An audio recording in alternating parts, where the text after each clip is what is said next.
Welcome to Women Winning Divorce. I am your host, Heather Quick. I'm an attorney, entrepreneur, author, and founder of Florida Women's Law Group, the only divorce firm for women by women. I love thinking big, thinking outside the box, creating creative solutions for women, and empowering women to win in all aspects of their life. In each episode of this show, I will discuss how to navigate the divorce process, come out stronger and empowered on the other side. Welcome to Women Winning Divorce. Each week, we discuss issues including divorce, custody, alimony, paternity, narcissism, mediation, and other family law issues to provide insight into the journey of women winning divorce. I'm Heather Quick, owner and attorney of Florida Women's Law Group. Today, I'm being joined by Meghan Freed, managing co-partner and attorney at Freed Marcroft in Connecticut. Welcome to the show, Meghan. Thanks, Heather. I am so pleased to be here with you. Well, I am so happy to have you, and we're going to have a great show today. But first, I've got to introduce you to the audience, and I want them to learn a little bit about you. So why don't you tell us first a little bit about why you do family law? What do you love about it? Great. Okay. So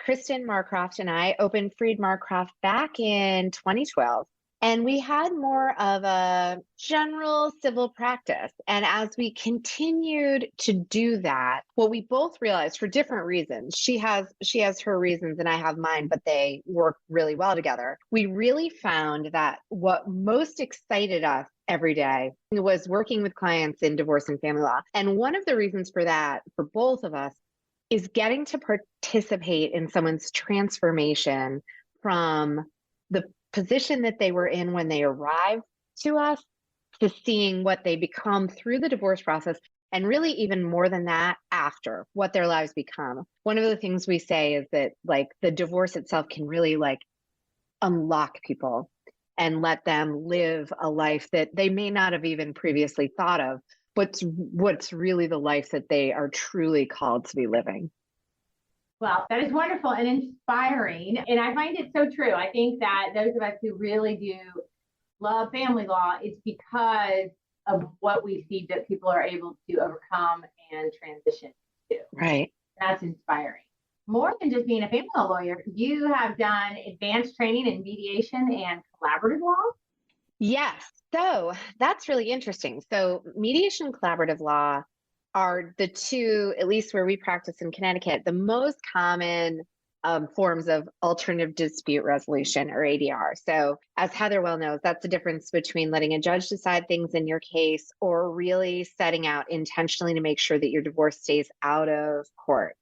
Unlike a lot of people that practice mediation collaborative law, our firm also offers litigation. And the reason for that is that we want to be able to give people the type of the divorce that will work the best for them.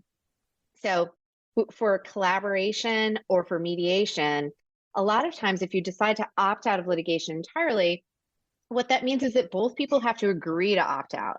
And what we've learned is, although mediation and collaborative law are fantastic tools to have a totally out of court divorce, if you don't both agree at the beginning, you can still have a really, really wonderful litigated divorce where you do reach agreements outside of court and do keep the acrimony down. So that's why we do all three, practice in all three modalities. Well, that makes so much sense, because at the end of the day, is intense as the divorce process is, and that divorce timeline, which we're going to talk about, it's really a snapshot in your life. And so then helping them see that there is life afterwards, and some different ways we can, attack or reach an agreement, be creative, will serve you in the long run, for sure. Yeah. I mean, I really think when we talk about divorce, that word means multiple things, right? It means the idea of becoming unmarried. It also means the thing itself, the sausage factory of how we interact with the court or with these alternative processes to get the actual thing done. And for me, I want to deliver the best possible experience we can for our clients, but the divorce process itself it's just not going to be the most fun you've ever had in your life. It's about getting through it intact in a way that you can look back at and be proud of. But really, the focus is like, what's on the other side of this? What do you want to do next? Exactly. And I do agree completely with that. You got to get through it. You don't get over it and it can't go wrong. You just got to go through it, grow from it. But today, now, and I think this conversation is going to be really interesting for both of us because I want to talk about the divorce timeline. And then also add in there, we have a couple of things that, kind of throw a wrench in it, like contested divorce. That's how they're defined in Florida, or uncontested divorce. Oh, I can't wait to talk about this because it's very different in Connecticut. And I think it's so fun to talk about how different states approach this. I agree. And it's true. And it also gives me, with one of our other guests, they made fun of me. They're like, yeah, so Heather, you can use that to tell them it could be so much worse, right? And we're stuck in the state where we have to get divorced. But, the number one question get asked, and it's certainly what every client is thinking, is how long will my divorce? Yes. How can you get that question, Megan? Right, because that's really like, it goes back to what we were just talking about, doesn't it? I mean, this idea of like, I don't want to be in the divorce process forever. Can you please tell me when I can exit it? So the answer in Connecticut is that, well, I'll give you the Freed Marcroft answer. Okay. Our average divorce is between 9 and 12 months. That's the average. We have divorces that take more than a year. We have very few divorces, but that take multiple years. And then we have some divorces that take less than 9 months, but not that many of them. Like, I think if you're thinking that you're going to get it done in under 9 months, you're probably going to be a little bit disappointed. Just not very common. And ours is, it of course always depends. Our same average is about 9 to 12, 12 to 18.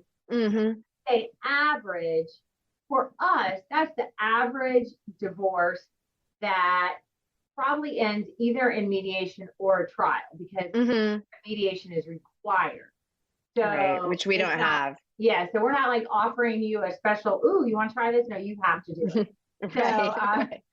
It's not an option in Florida, but it's very effective. And the majority of our cases do settle. We can have cases that can wrap up really quickly if both parties want that and do what is necessary for that. Yeah, whenever you wind up in those divorces where it's like it really gets done in 3 months, 4 months, 5 months, 6 months, it's almost always the parties' ability to communicate with each other and agree is really huge. Because one of the things I think some people don't realize is that, during divorce, your lawyers are going to communicate with each other, but the acrimony in the relationship lends itself to the lawyer's ability to negotiate on your behalf. So when I say things like your ability to reach agreements, that might be sitting down at the kitchen table or it might be talking with each other. And I think one of the things in Connecticut, because we don't have 2 tracks that you can file with. So when you file a divorce in Connecticut, you don't file an uncontested divorce or a contested divorce. You just file a divorce.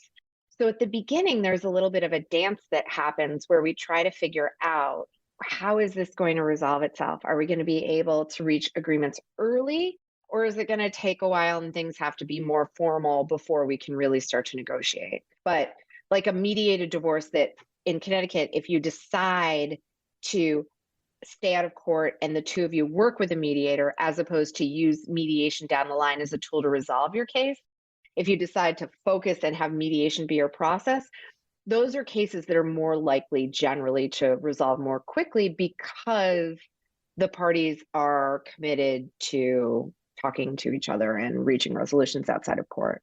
And I think that at the end of the day, it comes down to that. And it is a 2-person, it took 2 to make the marriage work, 2 to make it break up. If you want it done quickly, and you're divorcing the same person you were married to. Exactly. So don't expect them to change a whole lot during this process, right? Right. And for ours, I think it's misleading what it says in Florida, like an uncontested divorce is it is just a way to maybe pay a little less of a filing fee. I think Oh, really? but it's also for parties usually who are unrepresented.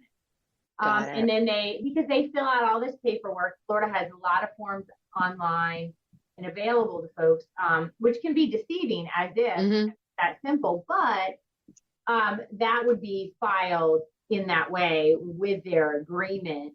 And so I think with those, we don't see a lot of them Mm. because, you know, we just file it as the divorce, but then probably have come to an agreement. The parties have come to an agreement. We're just essentially writing that down and formalizing everything. Pointing out things they may not have thought of when they reached the agreement. Correct. Yeah. And but the thing is that, and I've used the example before because we all know it as lawyers that our clients just don't know, and that's why the timeline is so important to talk about some of the variables because many of our clients, this is their first interaction with the lawyer in Mhm. the legal process, and all of their other experience is TV and movies, right? And you Right. have 60-minute Law and Order, my favorite example, where the crime happens, they investigate it, prosecute, and goes to jail. You're a trial. And done in an hour with commercial breaks. So it's not unrealistic to think that people are like, why would this take so long? It's like, wow, you've been married for 10 years and like you've wanted a divorce for 4. So I'm not sure why you think I can do this in 30 days. Like there's a lot of history, right? A lot of stuff to look at. And I do think for many folks that the amount of time it does take can be therapeutic because not everybody is ready for the divorce when the other one files, right? Like there's all that emotional journey that sometimes people need the time to go. I think that's a really good point. And I don't think we talk about that enough because the focus is so often how quickly can I get through this? And that's important. But the other thing is the things that you care about in the beginning of the divorce aren't necessarily the things that are your top priorities as you process it. So you want to take the time also to make sure a divorce is a way to set up your post-divorce life. So in part, you want to make sure you're setting up the right post-divorce life. We've had clients who thought, they're the leaning in spouse. They're the one that's into the marriage and is disappointed with the news that their spouse is ready to proceed with a divorce. And so when you're in that position and everything that's happening isn't really our idea, you aren't as far along in processing it. And so, for example, you might think, heck, I can't imagine leaving my home, right? Well, the most important thing is that I keep my home and there's not disruption to my kids, et cetera, all the good reasons that people have for keeping their homes. But as your divorce winds on and you begin to process things differently, you might discover, actually, it's almost like your eyes might open to different things. Maybe you don't want to live in the house that you lived in with your ex. Maybe you want something smaller that's easier to take care of. Maybe you don't want to have the same carrying costs of a large home, right? Really, if you give yourself a little beat to make sure that you really decide what you want, I think it helps us as lawyers get a much more satisfactory, holistic result for people. Well, right. It's just like if they come in your office and say, they're ready and this is everything they want, it's very hard, especially when they're in the moment, to think about where they're going to be 3 years from now. Yeah. And that some of these things they just want to walk away from. They maybe haven't thought all that through. Right. It goes the reverse way too. It's not just with what you want, it's what you think you don't want. Yeah. And right. And it goes both ways. And so maybe you don't want this house and the upkeep and the cost and things like that. So I think that part of that process can allow for our clients to have a little more clarity. And like you said, their eyes open and they see things differently as they begin to heal a little and go through the process. Yeah. And I also think, Heather, when you were talking about your clients who might come in early with sort of what they think is an agreement, and they're really looking to make sure it's a legally sound agreement that the judge will order and enforce. And I think one of the reasons that it's so great to work with someone like you is that often, what's the old adage? We don't know what we don't know, right? And so, for example, one thing we have clients think about is a client might say something like, Well, I think, we've been married a long time. I think it's fair if I just get 50% of everything, right? I want half of all of the pieces of the marital estate. But when you're working with sophisticated, experienced divorce counsel, what you can learn is, wait, 50% of what? What's equal, right? Yeah. Am I under retirement age? Do I want cash? Do I want to take withdrawals from retirement accounts? How can we structure the pie? I'm going to use a Harvard School of Negotiation term, right? How do we structure the pie so we're actually expanding it for everyone involved, not just dividing it? Such a lovely way to phrase that. You can tell you've done collaborative and mediation, right? It's just such a nice way to phrase it. But I think that's a great segue. We're going to take a quick break, and then we're going to talk about a few things as it relates to the timing of the divorce, because I want to know if there's any differences between Florida and Connecticut, say in have to wait too long. Oh yeah, fun. After filing. So when we come back, we'll start with that.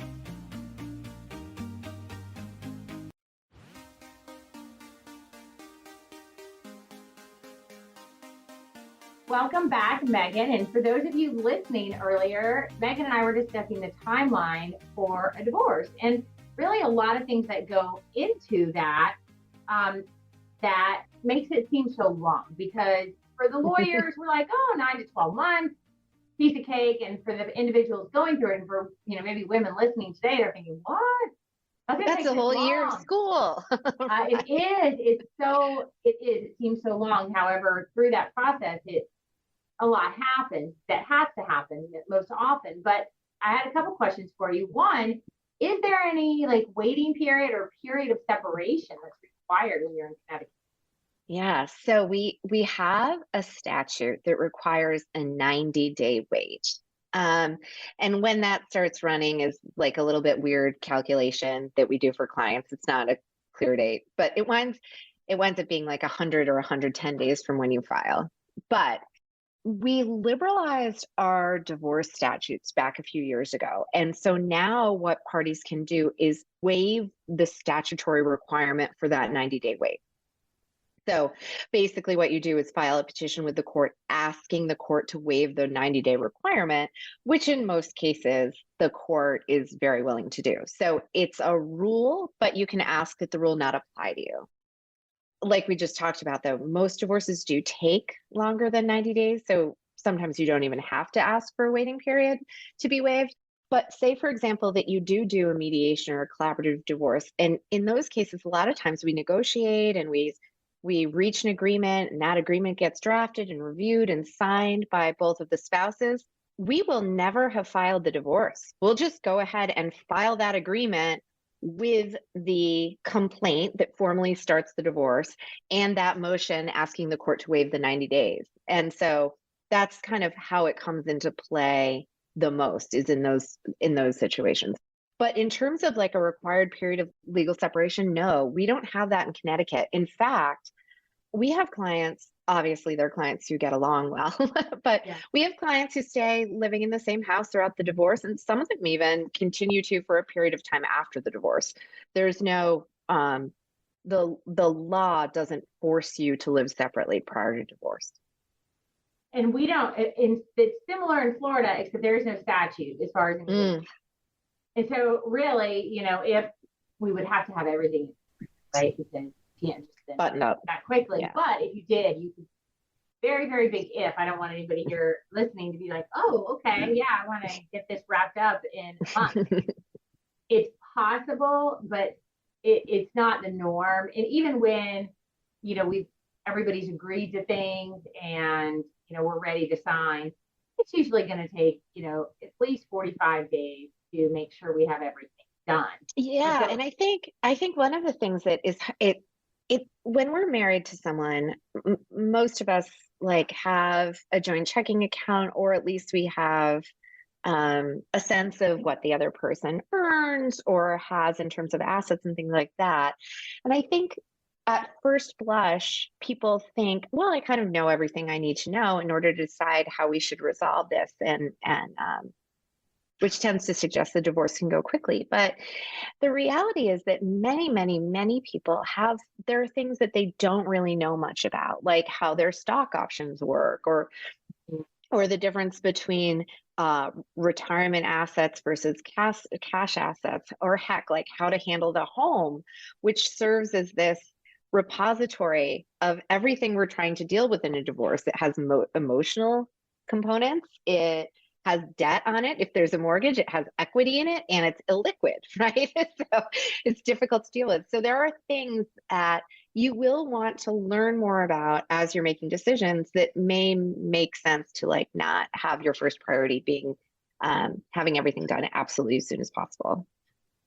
I think you're right, because sometimes there's things that you don't even know. Now, I did want to ask you this, because this has been happening for a while in Florida, and I wonder if you've seen this in Connecticut. It's been a few years, but if you've ever gotten a traffic ticket, have you gotten a letter from the lawyers, like multiple letters from lawyers? So I haven't gotten a traffic ticket, but before I sound like too much of a Pollyanna, it's because I very rarely drive. But you've heard of that practice, right? I've heard of where that, the letters come in from the defense attorneys to help you with your traffic ticket. Well, in Florida, they can buy a list. So lawyers who want to send out an advertising letter to say, hey, somebody's filed divorce against you, call us to help you do that. And I don't know if you have heard of any of that advertising. I have that. I haven't heard of that. It can be very dangerous, obviously, because within domestic situations, many times, you're not wanting your spouse to find out that way. So what we always do is, and that really happens because somebody filed a divorce, but then they're like, well, I'm not going to serve them yet, or I'm not going to report on it. But, because that draws our line of like data filing. So they think they're being sneaky, but it really doesn't really start till the person is served. But then there are law firms that buy the list of what has been filed, and they send out blanket letters. So we only do that when we're ready to serve them, so that, some other law firm isn't notifying them before they get served with papers.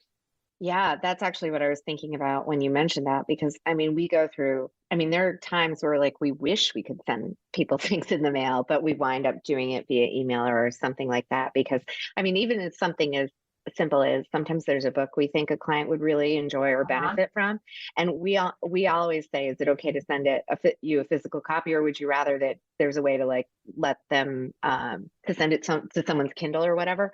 But yeah, so we go through machinations to avoid sending things to people's homes. Because a lot of times they're still living together. Yeah. Absolutely. So, well, I know you mentioned the word complaint. So I guess that is the actual asking the court for a divorce. That's what gets filed first. Right. Yeah. Ours is just called a petition for dissolution. So that's nicer. It's a little bit nicer than complaint. Yeah. Right. Yeah. They've done that in Florida to try to make it a little bit kinder wording. But you have to respond to that. And what I think it helps people understand some of the timing, because in Florida, your spouse has 20 days to respond. Might as well be a month, right? So like nothing can really happen until they respond.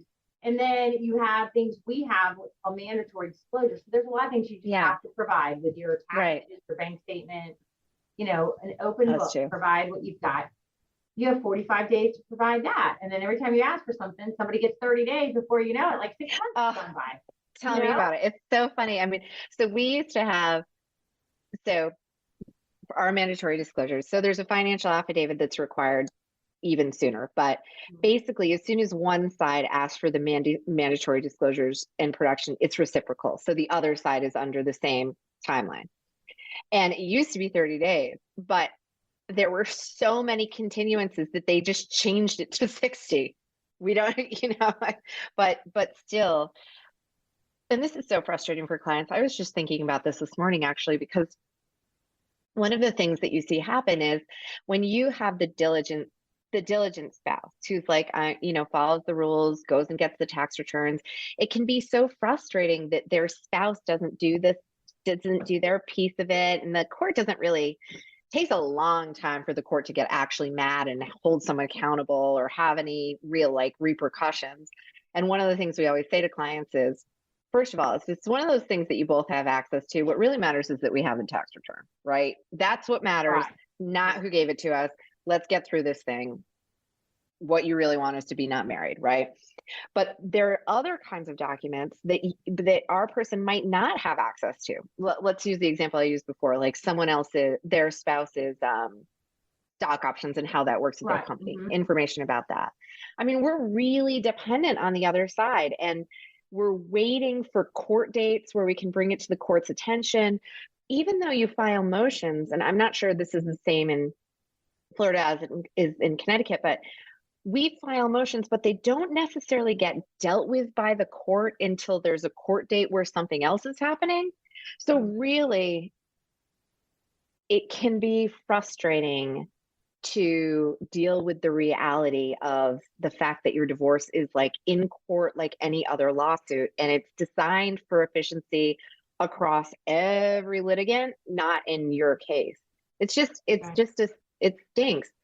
And I think the other thing, especially when it's ending a marriage, is that you're legally married in a church or at a party or by the beach or in the woods with friends and family, or, you know, you pick this very personal way to get married. But when you get unmarried, you're really in the legal system with all sorts of other, like with a business doing a business, right? It's just, it's jarring and isn't always the best mousetrap, which is why I think it makes sense when people, when they can, do pick things that keep them out of court. Yeah, I absolutely. And it is because it's so procedural, right? Yeah. Like it's not personal, it's procedural how the divorce gets done. And we have only judges that do family. So it's all family law section. And those judges really are so personable to the clients when we have to come in maybe and finalize the divorce. However, they're always still like, that was it. Like, this is all I had to say in front of the judge. Like, after all that. Exactly. But it's like, but we had to get to this point to then allow that to happen. But, you know, also when we talked about the providing documents and the emotions that cause when, you know, we've provided, you know, we've done the right thing and we're waiting, it lends itself also to a lot of mistrust and a lot of, well, what are they hiding? Versus they may not have the records. It's not a top priority, which I would fault the lawyer to not make, you know, in our case, the husband get the stuff. But often we just issue subpoenas because it's much more efficient than, you know, because they're going to have to subpoena them anyway, or they don't have those specific records. So we try to think of ways to like, hey, how do we get the information? Just like you said, if, you know, our client has it, great. All we need is the information so that we know how to assess the financials. But a lot of times there's just a lot of feelings attached to, well, I've done everything. Why do we have to take them to court to do what is their basic requirement? Right. There's a frustration that people aren't, I think the expression that we hear the most is like held accountable. And usually when our clients really experience delay from the other side about just not turning things over, sometimes it's just the lawyer. Sometimes it's a disorganized law firm. And like, sometimes it really doesn't. We've had some instances where the spouse actually has given the documents to the lawyer and the lawyer hasn't gotten them to us. So that stinks for its own reasons. But when it's your spouse, often our clients share, like, this is exactly how he was when we were married, right? So how you do anything is how you do everything. But it's true, like the focus on getting through it, getting the information, how we can get it efficiently and in terms of time and money. And also, I mean, the court doesn't really take people to task. And I think there's two lessons in that. One, just prepare for it, right? So that you don't get disappointed by it. But really in Connecticut, you know, it's just not a punitive process.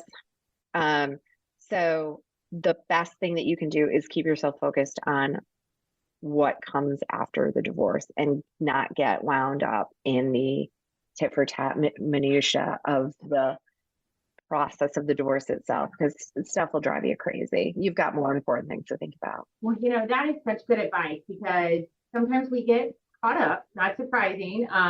We can get a court date and we can hold them, we can get motions to compel and hold them, like, when we know they're the only ones who can get things. Sometimes they're the only ones who can get things, right, and they're not doing what they're supposed to. And unfortunately, we have some judges, boy, they will hold them accountable and take them to task and say, "Nope, get your attorney's fees for having to do this." yeah, But then we've got the others, and they're just so lax, in a way that I don't think they are. I think they're trying to give grace to the process, and like the person trying, they're giving them much more benefit of the doubt than we as the attorneys or their spouse does, in an effort to not create more acrimony.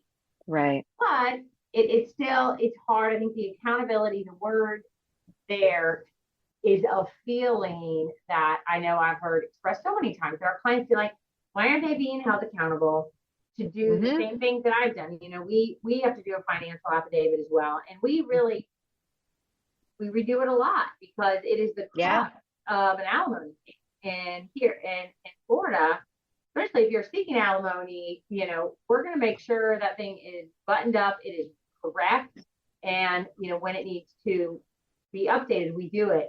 And so I know, which is frequently in Connecticut. We have to do it a lot here too. But at the end of the day, that's the point, though. It's like, because we have our eye on the end game, so we're going to do what needs to be done, because we are playing, it's the marathon, and you guys keep your eye on the finish line, right? So, well, we have taken out a break, and we will be right back, and we're going to talk about, hey, what happens in mediation and trials and what to expect.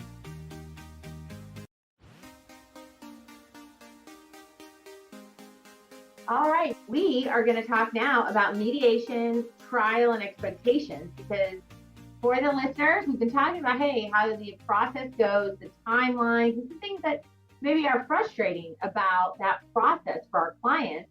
And this is where things are a little bit different from Florida to Connecticut, is in terms of mediation. And we touched on it in a minute, but I think it's better. I'd love to know more about mediation in Connecticut, because nobody has to go if they don't want to, right? Right.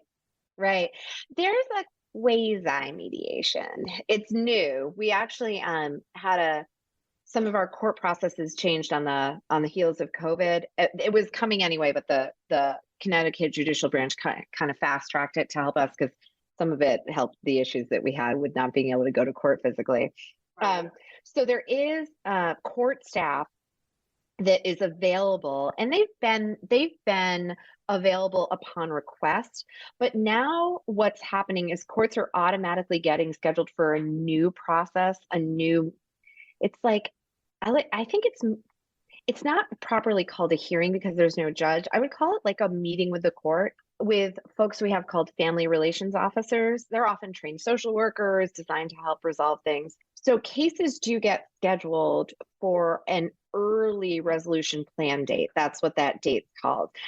Honestly, Heather, it can be very effective in resolving some of the issues that are happening pendente litis. For those of you not in total divorce world, that means while the divorce is pending. So between when you file and when you actually get a divorce, obviously stuff's happening, right? So these RPDs, which are essentially a type of mediation, help resolve those. But we usually don't have enough discovery, enough of those background documents to really use those to resolve the case. They're a little too early. So what that means in Connecticut is there's the first kind of mediation that I talked about in the first segment, which is really like a whole process. We don't even file the divorce, two parties and a mediator. We're going to try and keep this whole thing out of court. Then there's these RPDs where we're trying to resolve little issues, and the court offers that. It's in fact scheduled by the court. In many cases, you have to do it, and it resolves kind of issues that are happening along the way. But there's no required mediation before a dispositive hearing or an actual divorce trial. So where we use mediation in those cases is the parties agree to go to a mediator to help them reach a decision in order to avoid a trial with, and oftentimes, what we do in Connecticut is a lot of those mediations we'll do with retired judges so that the parties, there's a certain weight to it, and the parties get a sense of how a former judge thinks that a judge might rule. And that tends to help people reach agreements and resolutions with some context. So that's it. But I got to tell you, I really wish it were mandatory in Connecticut. And I'm really interested in hearing what I'm missing. What are the downsides of it that you've experienced in Florida? Because from my perspective, having that shot at it is just, it's pretty great that gets put into the process automatically.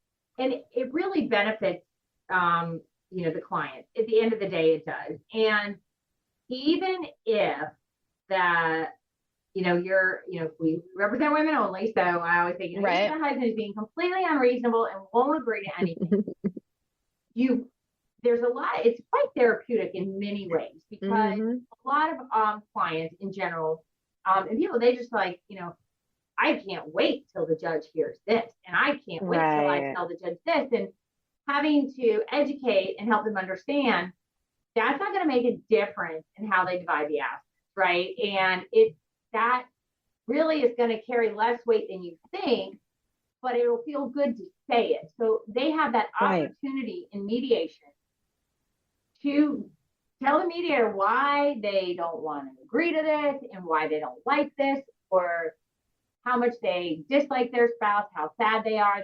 It's very therapeutic process in that part, because as we know, in a hearing, there's not a free on, nobody's gonna say, well, what do you think about that? Like, no, right? It's very procedural, as we talked about, very surgical and direct in what we're trying to accomplish. So we are required to go to mediation. So what we will argue about, and not to say that I am particularly argumentative, but I might be at times, because I don't.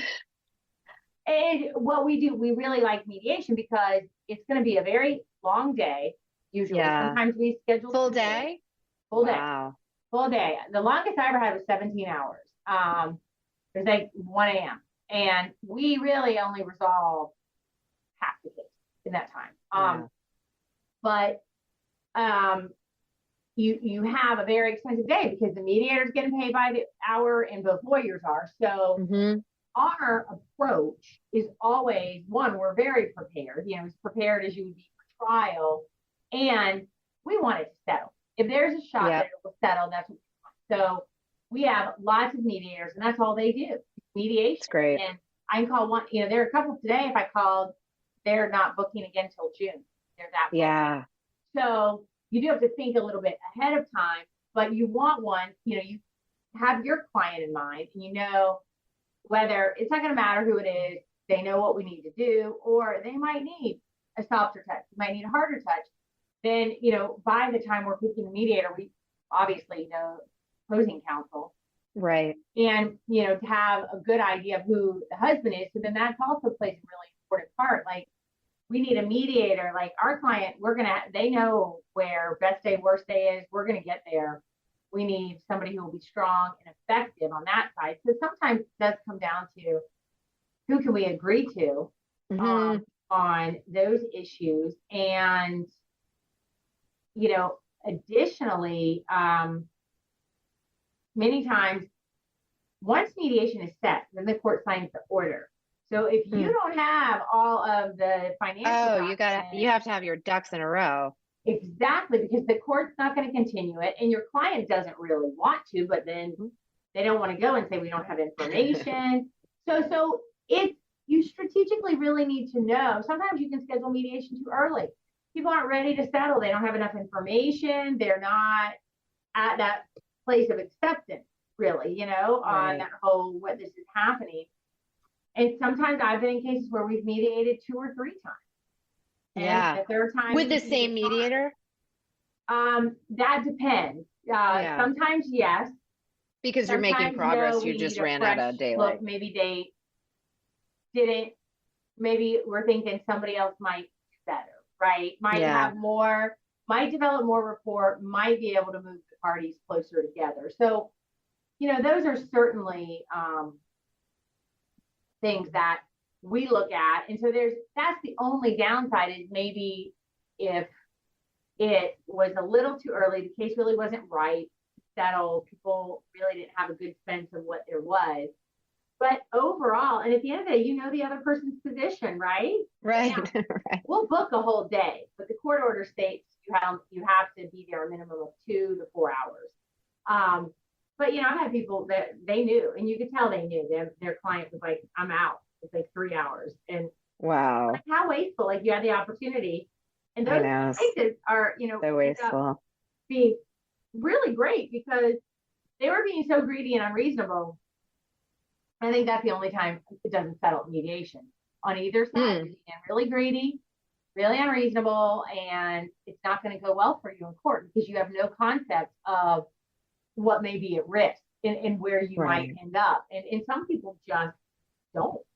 They don't hear it. Right. Or their attorney doesn't tell them. I don't know. I know that the mediator, does that. Is there telling them? Yeah. Yeah, and that's really helpful. And mediation also, I love the process because we're our advocates for our client. And so, and not that we haven't, completely, they know both sides and, hey, this is our exposure, upside, downside, but they can hear from an impartial person, well, what about this? Right. And what if the judge decides this way? And even if sometimes we'll get into, a kind of counter argument and say, well, yeah, I mean, I can see that side, but we're not conceding for our client, but the process allows them to see maybe where there is risk. Because Right. sometimes that's the hardest part to see. And the wonderful thing about mediation, and the way I really, especially when there's issues regarding the children, money is going to be just so straightforward. I mean, it's just business, and not alimony necessarily, but the with the children, if it goes to trial, they're just going to order things that they're just going to order, right? Christmas break is going to be split. And every other year. Oh, yeah. And everybody could hate it.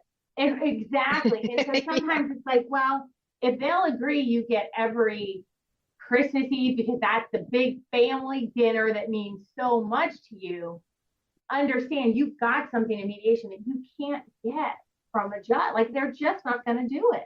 No, and they So don't bound. have the same time to take to like understand the idiosyncrasies or the special things about your family. And then the other thing is, like, because of the environment, because it's a traditional litigated environment with evidence and all of that, what the lawyer can put on is really confined, right? So I think it really switches. The other thing I think that's so great about reaching agreements or through mediation or otherwise is that, especially with something like parenting, it allows you to include in your agreement all sorts of things like, if it doesn't work, if I have a conflict during my parenting time, I'll call you and see if you want to have the kids instead of my getting a babysitter. And a provision like that, a judge isn't going to order that provision if you're in a custody trial. They don't have time for that, right? It's just going to be like, this is the schedule, this is how we're doing it. There's just a lot more room to create a really workable plan for your family or for any family. When you have the time and space to really think about all of these permutations. And we've seen it a lot of times, because I know at your firm, like at our firm, we also do post-judgment, right? What happens when it doesn't work the way we intended? And so often that agreement will either have been ordered by a judge, so it doesn't have all of the details around the framework, or parties will have agreed to it on their own and they don't know what they don't know. So they don't think, okay, what's Christmas morning mean? What time? Right? Are we opening gifts, or are we putting the kids in the car in jammies? So how is that all going to work? Yep. It's true. And that's part of something that at the end of the day is so important in family law, is managing expectations, because it's so easy become frustrated and disappointed during the process, because this is your life, this is your family, and you don't want to be treated as the court, like a number, and it's just one more, disagreement. So I think that, helping clients just understand, like, this is the process, Right. so that your expectations are realistic, and you see the benefits of making agreements, and you're not giving up things. You're really actually maintaining more control to decide. Oh, yeah. I mean, we've had, of course, right? We're also a trial firm, and we have had cases where there was no way to resolve it, right? And maybe sometimes we can take some things off the table. We can't, resolve some things out of court, and we have to have judges decide other things. I don't know if this has been your experience, but we've had more trials in the last, I don't know, 2-3 years than we ever had. I mean, it's just, I think the level of acrimony in society is a little bit up, and we're seeing that impact how people's divorces are going. But sometimes the right answer is to try a case. You can't reach an acceptable, reasonable agreement, but in the vast majority, there's a way to resolve it. And what that means is, no matter how good your lawyer is, at a certain point, if you let a judge decide, you are rolling the dice. I mean, it's just, your lawyers are really good negotiators too. And so you want to make sure you're taking advantage of both of those pieces. Like, Heather, you're an extremely experienced litigator.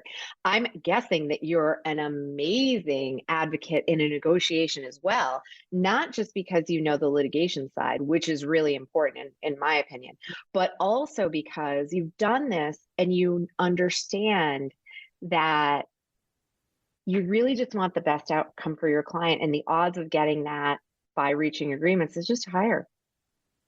I think you're right. Now, before we go, lastly, because it is about time to wrap up, but Meghan, can you let our listeners know maybe what have you learned about divorce and representing women throughout your career that you could share with us? Oh, what a great question. All right.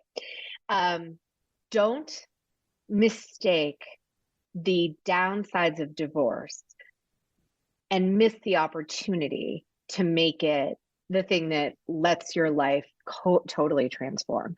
I mean, our most successful clients, like, we've had people who have changed their careers and opened new businesses. We've had people who have left the country and lived abroad. We've had people do all of these amazing things. And in each of the cases that I'm thinking about right now, she was not the one who wanted the divorce. So don't miss the opportunity to, like, let what the universe is giving you, take it in and figure out what you really want to do with your life. You can create anything that you want from this. We'll get you through the divorce. That's what we're here for. But you get to live the life you want to live. And we get to be there with you and watch. Oh, well, thank you so much, Meghan. This has been an absolute pleasure. And I really learned so much about you, your practice in Connecticut. But we've reached the end of our show, and you can find more out about Meghan and her law firm at freedmarcroft.com, and it will also be available on our show notes. And just so thankful to have you here today, Meghan. Thank you, Heather. I really appreciate it. Thankful for you.